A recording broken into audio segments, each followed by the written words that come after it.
ďalší realitný podvod a znova s nehnuteľnosťou.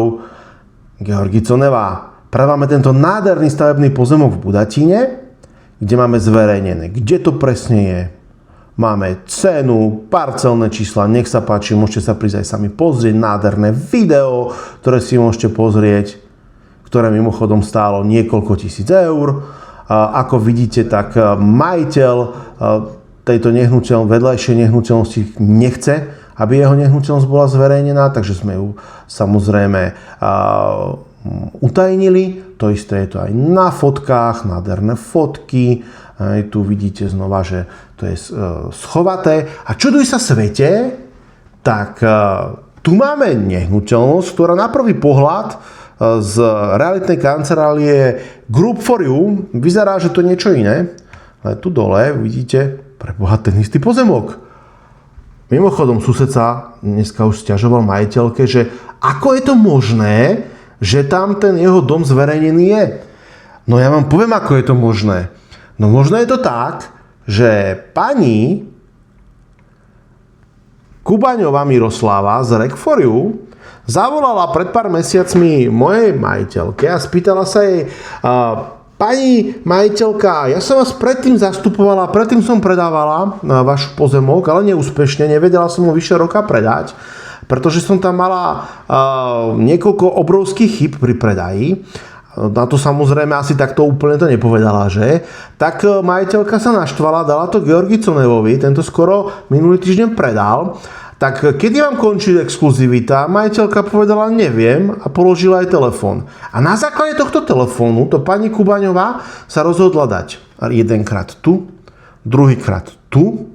Všimnite si, ako pozemky na domy. A dokonca nájdete aj v rodinných domoch v Budatine dvakrát túto ponuku. S tými istými výzoškami, s tými istými cenami. Inak nerozumiem, prečo to tak je, že aj pod pozemkami je to nahodené, aj ako rodinné domy a podobne.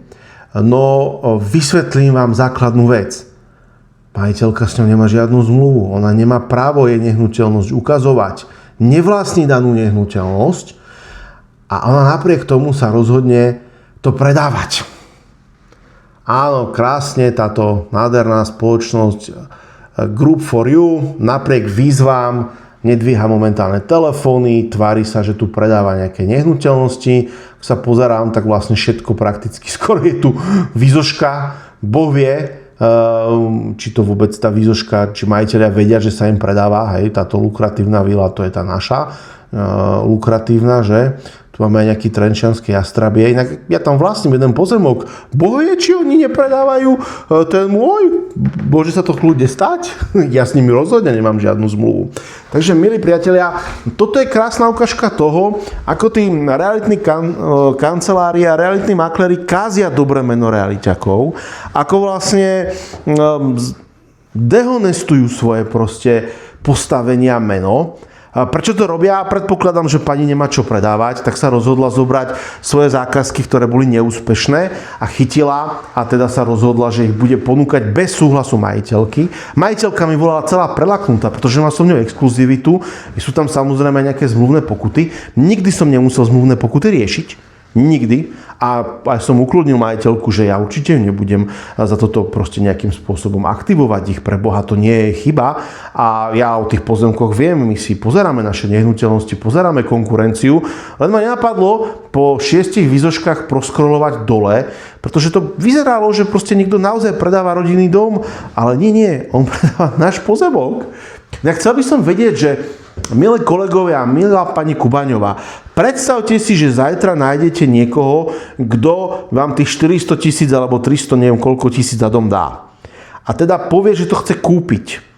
A pripravte mi zmluvy a vy zaplatíte advokáta, všetko a príde na lámanie a pani povie, viete čo, ale ja s vami nemôžem komunikovať. To je pán Conev a pán Conev, viete čo vám povie, ja si beriem svoju províziu a vy si riešte svojho klienta ako chcete. A potom čo sa stane? Budete robiť zadarmo? Alebo čo, ak je moja provízia vyššia ako tá vaša? Poviete majiteľovi, tej stavebnej firmy a poviete tomu kupujúcemu, že mu to musí ešte priplatiť? Ja neviem, ako to máte premyslené. Podľa mňa absolútne vôbec. Takže prosím, my sme už mali problém predtým s touto spoločnosťou, preto to už zverejňujem, pretože aj predtým dlho nechcela zrušiť vôbec to zastúpenie, keď predávala pozemok a stále sa mali problémy, tak oni sa rozhodli, že to zrušili, chvíľku počkali a teraz to nahodili proste povie koľko mesiacov. A viete, ono to ľuďom príde, vy nám vlastne aj zdehodnotňujete, prepáčte ešte raz, znehodnocujete náš predaj, pretože tí ľudia nie sú sprostí, oni vedia, že to je ten istý pozemok s tými istými metrami a tí kupujúci si pozrú tie isté fotky a povedia si, tak preto oni vlastne to nemôžu, tak oni to dlho predávajú, pričom to nie je pravda. Dlho to predávala ona za zlých proste podvodných podmienok, lebo ten pozemok ani toľko metrov nemá, má viac. Ale viete, nám sťažujete predaj. Lebo preto sme asi dostali tú nižšiu ponuku, lebo kupujúca si myslela, že pani to potrebuje rýchlo predať, tak nám dala nízku ponuku, lebo to videla, že to je tam 5 krát nahodené. Pričom to má byť raz nahodené. Má tam byť iba moja ponuka, vaša nie. Vy tam nemáte čo robiť. Vy nepredávate nič. Nemáte zmluvu.